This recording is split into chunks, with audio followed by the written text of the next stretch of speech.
A Real Bus está de volta à estrada. Uma volta responsável e controlada, seguindo todo o protocolo de higiene recomendado pelas autoridades de saúde. Uso obrigatório de máscaras, álcool em gel para todos, higienização completa dos ônibus e renovação do ar a cada minuto durante o trajeto. Se o seu destino for João Pessoa, Campina Grande, São João do Cariri, Serra Branca, Sumé, Monteiro, São José dos Cordeiros ou São Sebastião do Umbuzeiro, conte com a gente. Mesmo em tempos desafiadores, o compromisso da Real Bus é com a sua satisfação. Olá, telespectador do Opção para a Vida. Estamos juntos nessa manhã de quinta-feira, hoje 19 de agosto. Hoje é o Dia Mundial do Fotógrafo e também o Dia do Artista de Teatro. Opção para a Vida, dentro de instantes, estará trazendo a nossa guia turística falando sobre Osvaldo Aranha, um brasileiro que fez parte da história de Israel. E no bloco seguinte, a continuidade da mensagem ministrada por este que vos fala. Sem perda de tempo, fiquemos com a nossa guia turística, Aline. Shalom e bem-vindos de volta ao Israel com a Aline. Hoje a gente está aqui em Tel Aviv, na rua Osvaldo Aranha, que foi o brasileiro que ajudou a criar o Estado de Israel. Venham comigo descobrir essa história surpreendente e emocionante. Para começar a entender essa história, a gente tem que voltar 2000 anos atrás, quando os romanos vêm e destroem Jerusalém e Israel, e eles mandam os judeus para o exílio. Os judeus todo esse tempo quiseram voltar para a sua terra, mas não podiam por causa dos governos estrangeiros que estavam aqui. E durante o exílio houve muitas perseguições, entre elas o Holocausto, que culminou com a morte de 6 milhões de judeus, entre eles o irmão do meu avô. E quando parecia que tudo estava perdido, vai surgir uma luz no fim do túnel. E aqui entra o brasileiro Osvaldo Aranha. E para contar a história dele, a gente veio até o sul de Israel, no kibbutz Bror Hayil. Em 1947, 2 anos após o Holocausto, os britânicos que governavam Israel, eles resolvem deixar o país.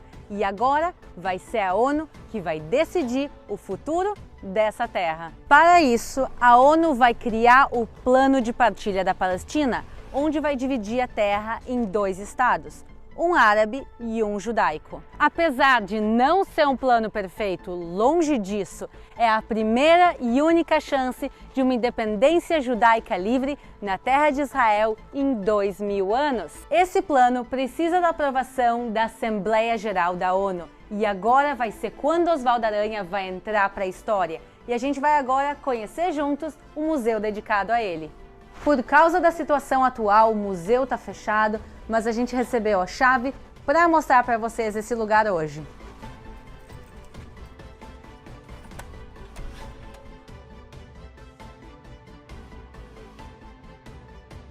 Estava tudo pronto para começar a votação e Osvaldo Aranha, que presidiu a Assembleia com este martelo, ele sabia que não se teria voto suficiente para o plano ser aprovado, já que todos os países árabes votariam contra. Então ele faz uma coisa surpreendente e ele quebra todos os protocolos. Osvaldo Aranha vai suspender a votação por 3 dias, tempo suficiente para conversar com os países indecisos e explicar a oportunidade única que estava em jogo naquele momento. E no dia 29 de novembro, quando ele acreditava ter suficiente votos, ele retoma a votação. Those who are in favor will say yes, those who are against will say no. And the abstainers always they know what to say. Argentina, abstention. Australia, yes. Belgium, yes. Bolivia, yes. Brazil, yes. Com 33 votos a favor, 13 contra e 10 abstenções, a resolução da ONU é aprovada, terminando um exílio de quase 2000 anos. A alegria dos judeus de Israel e do mundo é inigualável. As pessoas saem às ruas a comemorar e dançar com uma emoção sem igual. 6 meses depois, nessa casa aqui, que agora está em restauração, Davi Ben-Gurion, o primeiro-ministro de Israel, vai declarar a independência do país no dia 14 de maio de 1948. E a alegria da independência é interrompida pela declaração de guerra de todos os países árabes vizinhos. E depois de uma guerra muito sofrida, contra todas as probabilidades, Israel sai vitorioso. Em 2020, o Estado de Israel comemora 72 anos de independência e em menos de um século, Israel se transforma em um país democrático, moderno e seguro. E tudo isso graças à ajuda do nosso diplomata brasileiro, Osvaldo Aranha. E aqui, em Jerusalém, na capital de Israel, se encontra a Praça Osvaldo Aranha, mais uma homenagem ao brasileiro que ajudou a criar o Estado de Israel. Espero que tenham gostado desse vídeo, curtam e compartilhem ele e nos vemos na próxima!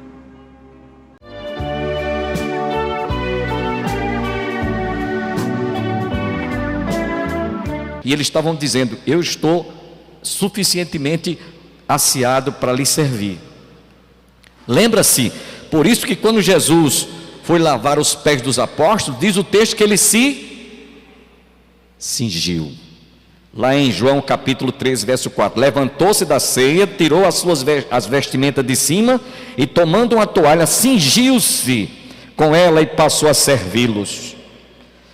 Jesus foi o primeiro a dar o exemplo de humildade. Por isso que ele disse: aprendei de mim que sou manso e humilde. Eu já disse aqui em outras ocasiões, já falei isso aqui, você que já ouviu, vai ouvir mais uma vez, que quando eu ouço ou vejo uma pessoa batendo no peito e dizendo: o papai aqui é humilde, saia de perto dessa pessoa, corra à distância, porque ele não tem nada de humildade. O humilde é aquele que não sabe que é humilde, ele não se sente convencido que é humilde, pelo contrário, ele às vezes até se sente: estou muito longe de ser humilde, eu preciso ser humilde. Então era isso que Pedro estava tentando passar para aqueles cristãos. E aliás, eu quero lembrar que Paulo também tinha ele tinha esse mesmo pensamento, ele estava alinhado também. Quando ele escreve aos Filipenses capítulo 2, versículo 3, ele diz: nada façais por partidarismo ou vanglória, mas por humildade, considerando cada um os outros superiores a si mesmo.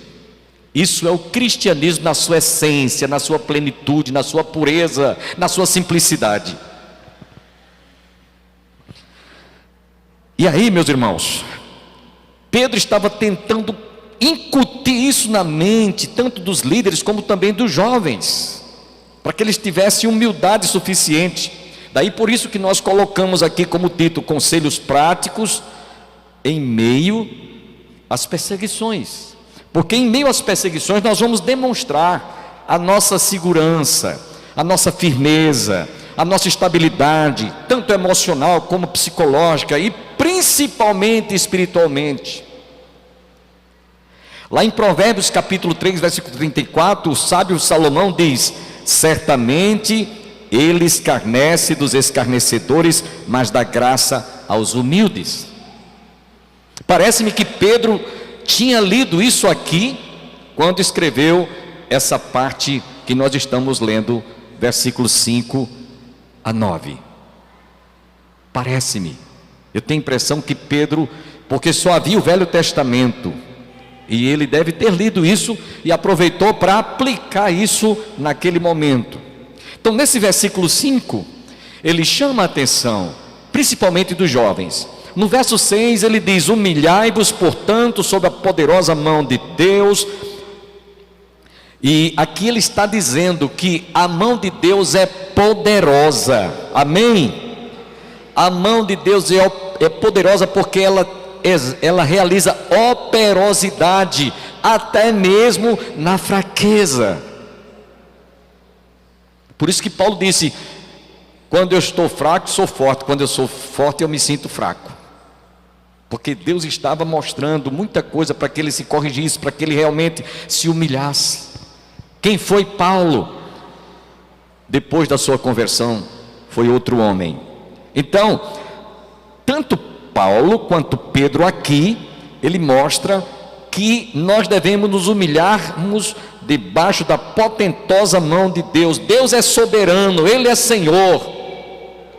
Ele sim, eu devo me encurvar, eu devo me dobrar. Por isso, quando nós oramos de joelhos, nós estamos envergados diante da face augusta de Deus.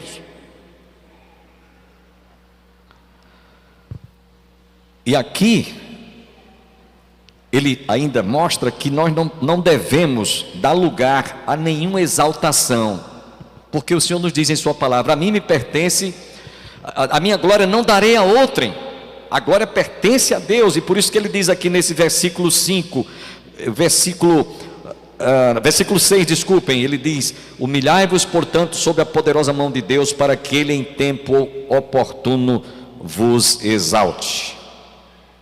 Então, era em meio à tribulação, à provação, à perseguição, ao sofrimento, que Deus estava permitindo que a igreja atravessasse ou passasse, para que o nome dele fosse glorificado.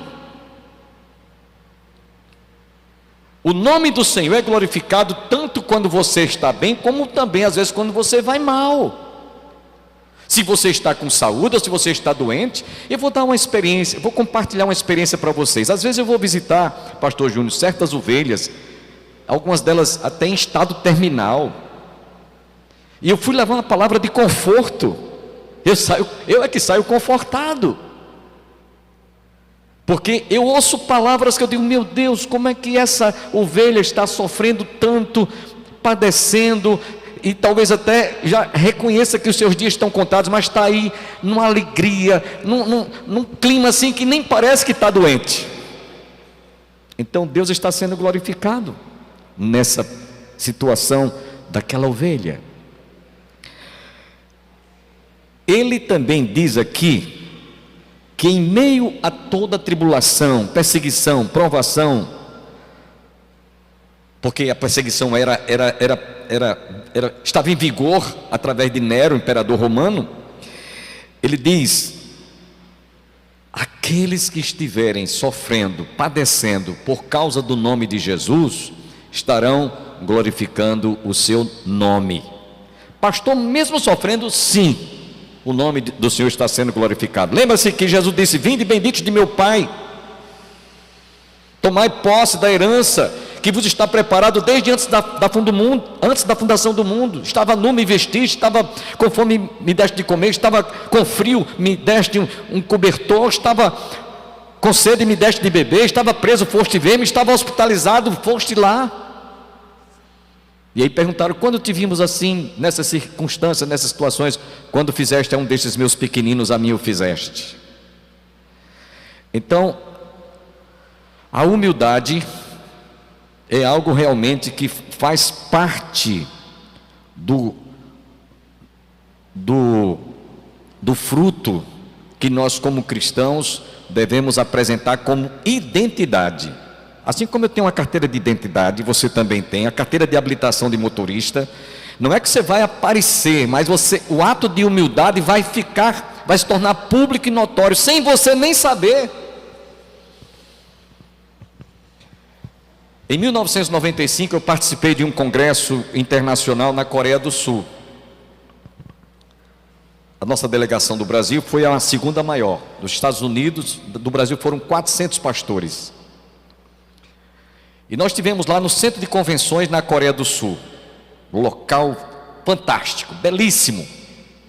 Muito suntuoso, muito conforto, tudo naquela época já havia climatização, coisa fantástica.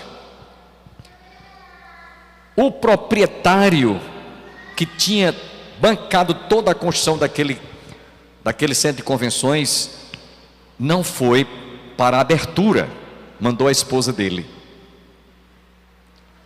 E aí deram a oportunidade para ela falar.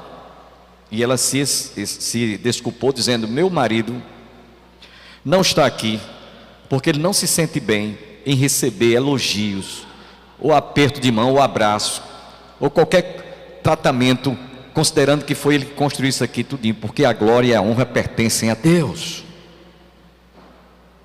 Aquele homem tão simples, que ele não sentia-se bem de ir para um lugar onde ele se sentia, ou onde ele fosse lisonjeado. Isso é humildade. Mas tem pessoas às vezes que toca a trombeta quando dá uma oferta, toca clarins quando faz alguma coisa. Jesus disse: o que faz a tua mão direita não veja a esquerda. Essa expressão de Pedro, humilhai-vos portanto debaixo da poderosa mão de Deus, ele está dizendo: olha, sejam humildes. Pastor Enéas Tonini pregando aqui nessa igreja, assim que essa igreja, nos seus primeiros anos, a entrada era aqui e o púlpito era ali, e eu estava num dia de segunda-feira à tarde, numa reunião de oração, e pastor Enéas Tonini estava ministrando a palavra. Ele já dorme no Senhor, um grande pastor, e ele disse uma coisa que nunca mais eu esqueci, uma ilustração simplória. Ele disse: a humildade comparada a uma porta, ela é tão... Você sabe que antigamente as portas elas tinham uma brecha de uns 2 dedos, né? 3 dedos, a parte inferior, né? Ele disse: a porta da humildade é tão estreita, é tão... quase não tem... quem quiser passar por ela tem que se arrastar.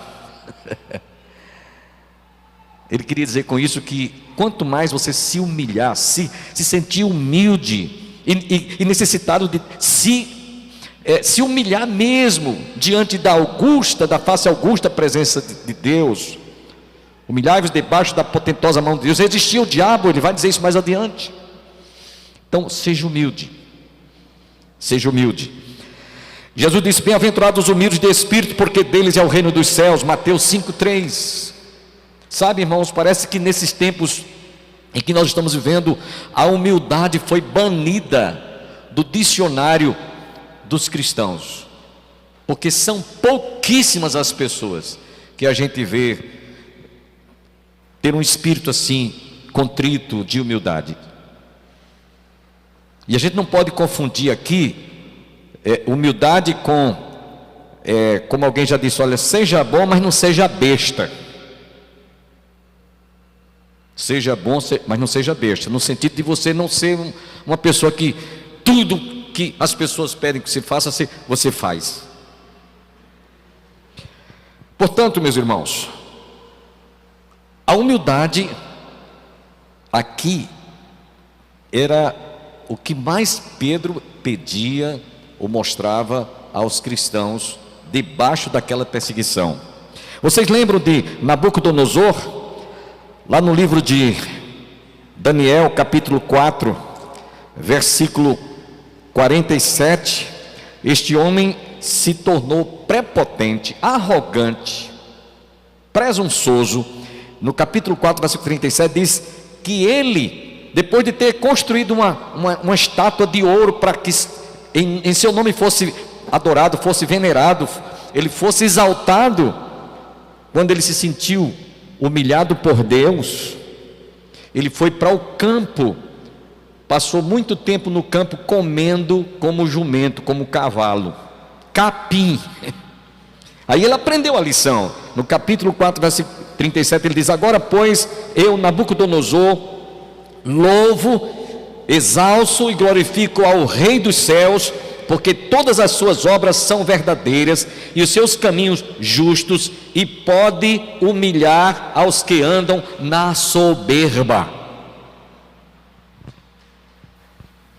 A gente vê alguns líderes mundialmente falando, não vou citar aqui dos países, mas que eles se sentem um Deus. Eu tenho até pena no dia que eles estiverem diante do tribunal divino. Como diz lá em Apocalipse, eles vão pedir que os montes caiam sobre eles, que a morte venha sobre eles, de tanto pavor que eles vão ter, de não ter condições de contemplar a santidade, a face augusta, a realeza do Senhor Jesus Cristo, que é o Rei dos reis, Senhor dos senhores. Louvado seja o nome do Senhor. Então Nabucodonosor é um exemplo. No verso 7, deste capítulo, Pedro diz: lançando sobre ele toda a vossa ansiedade, porque ele tem cuidado de vós. Pedro declara neste versículo 6 o seguinte: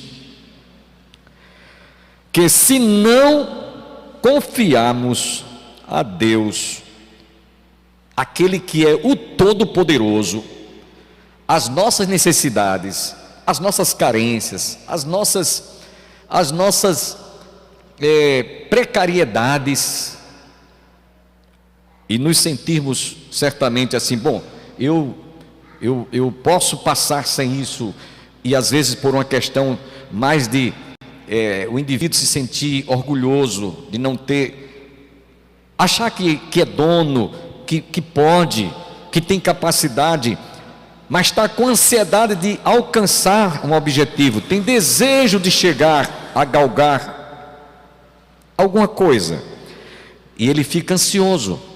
E essa ansiedade, se não for lançada em Deus, ela pode realmente deixar o indivíduo totalmente desgastado, deprimido. Por isso tem muita gente em depressão, porque não lança sobre o Senhor a sua ansiedade, fica com ela para si. Isso maltrata, isso faz a pessoa adoecer. Principalmente a ansiedade, que vem muitas vezes acompanhada de sentimentos, de tensões emocionais, psicológicas, expectativas. E ali no caso era quanto à sobrevivência. Alguns estavam ansiosos: será que eu vou ser preso? Será que eu vou ser torturado? Será que eu vou ser morto? Será que eu vou ser colocado numa masmorra? Havia esse sentimento, havia essa sensação, não só por parte de muitos cristãos, mas principalmente de muitos jovens. Irmãos, quando Jesus, ele lá no Sermão da Montanha, falou para os cristãos, e para os apóstolos, mas para todos, enfim, ele disse: não estejais ansiosos por coisa alguma. E ele disse: olhai para as aves dos céus, olhai para os campos, por isso não andeis ansiosos pela vossa vida, quanto ao que haveis de comer ou beber, nem pelo vosso corpo, quanto ao que haveis de vestir. Não é a vida mais do que o alimento e o corpo mais do que as vestes? Jesus estava dizendo que a vida é mais importante, é mais preciosa, ela é muito mais valiosa do que o que você está preocupado se vai ter condições de comer, de comprar, de se vestir, porque Ele vai suprir as suas necessidades. E ainda que Ele não chegue a supri-las totalmente, nem por isso você vai deixar de continuar crendo e confiando nele, porque a sua vida é mais preciosa do que o alimento. Ele disse: olha para as aves dos céus, olhe para os lírios do campo, não trabalham nem fiam, entretanto o vosso Pai vos dá o pão necessário. E ele termina no capítulo 6 do Evangelho de São Mateus, e é por isso que Pedro aqui lança a mão disso aqui: lançando sobre vós, sobre ele toda a vossa ansiedade, porque ele tem cuidado de vós.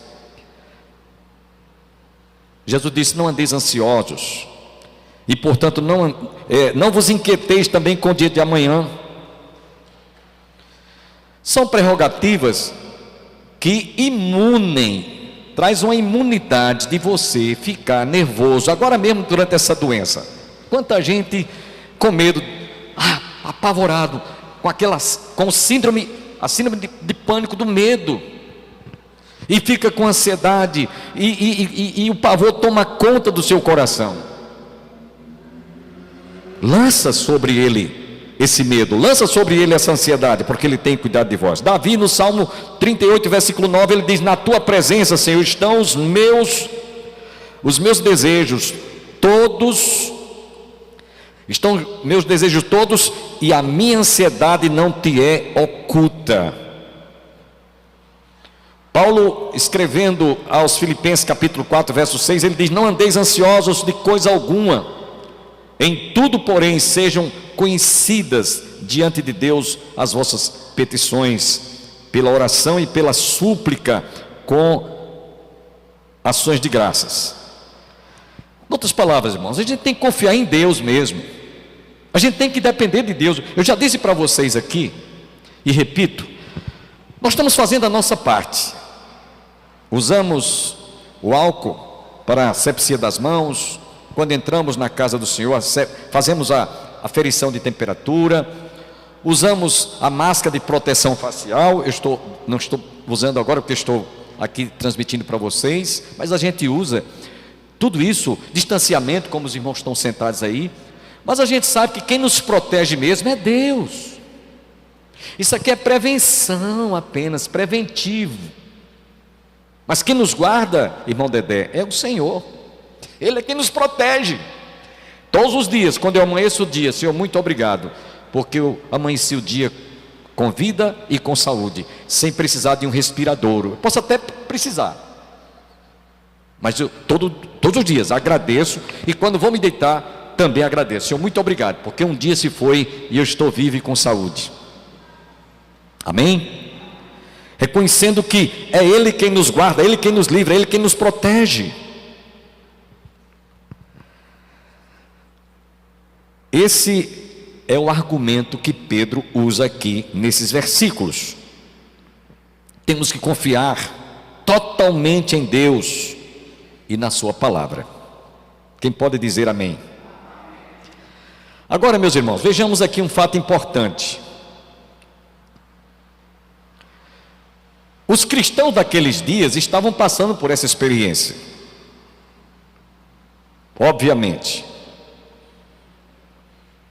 Mas não quer dizer que em nenhuma outra época, em nenhuma outra situação da história da igreja, cristãos não passem também por isso. Agora mesmo nós estamos na iminência de passarmos por semelhante experiência que a igreja naqueles dias sofreu. Por isso que nós denominamos conselhos práticos em meio às perseguições. Salmo 55, versículo 22, o salmista diz: confia os teus cuidados ao Senhor e Ele te sustentará, jamais permitirá que o justo seja abalado. Ou eu creio nessas verdades, na veracidade das Escrituras Sagradas, ou então estou perdendo meu tempo. Eu tenho que me lançar realmente nos braços do Senhor. Eu tenho que estar cingido com a humildade. Eu tenho que estar realmente colocando a minha vida diariamente nas mãos daquele que realmente pode me guardar. Lance sobre ele significa jogar algo sobre outra coisa ou sobre alguém. Lança sobre ele toda a vossa ansiedade, porque ele tem cuidado de vós. E aí você vai ver que o desconforto, o desânimo, a insegurança, a instabilidade emocional, o medo, o pânico, o pavor, a síndrome do medo, aquela falta de sensação de segurança, ela vai cair toda por terra. Amém? Lança tudo sobre Jesus, porque Ele sabe o que é melhor para o seu nome seja glorificado. Às vezes até uma doença, às vezes uma dificuldade, às vezes uma crise financeira, às vezes um problema que você está enfrentando. Isso pode ser um meio pelo qual o Senhor será glorificado. Então, nesse versículo, pelo menos 7, submissão e humildade e confiança em Deus é uma das prerrogativas, é uma das condições ou atitude necessária para uma vida vitoriosa ante as perseguições. Eu não sei que luta você está enfrentando, você que está aqui nessa noite, ou você que está em casa, eu não sei.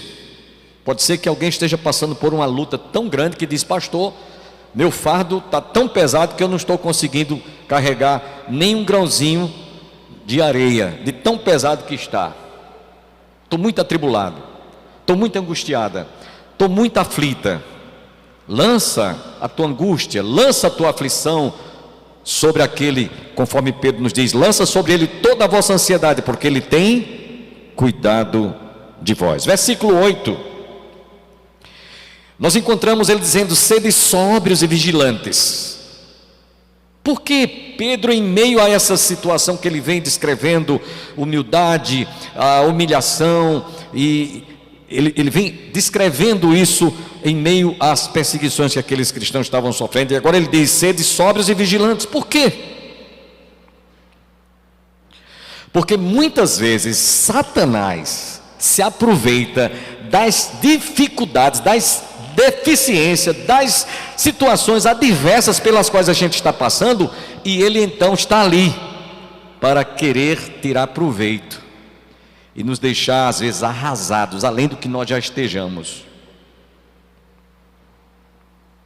Eu vou dizer aqui uma coisa que Jó disse. Jó, diante de tudo que passou, ele uma vez disse: Senhor, eu vejo os ímpios que não temem o teu nome, que não andam segundo a tua palavra, que não observam os teus ensinamentos, nem os teus mandamentos, e eles têm uma vida melhor do que a que eu estou vivendo. E olha, irmãos, quem era Jó? O homem reto, íntegro, temente a Deus, que se desviava do mal, e todos os dias esse homem apresentava os seus filhos a Deus em oração. Era um crente desses fervoroso. Mas vocês conhecem a história, sabem que Satanás provocou a Deus. Satanás chegou e disse assim, porque ele estava rodeando, passeando, ele é o maior turista, como alguém já disse, que passeia sobre a terra. Tu viste meu servo Jó? Não há homem algum como ele, temente a Deus. Agradeço a sua compreensão. Amanhã você está convidado a continuar conosco para ouvir a conclusão desta mensagem.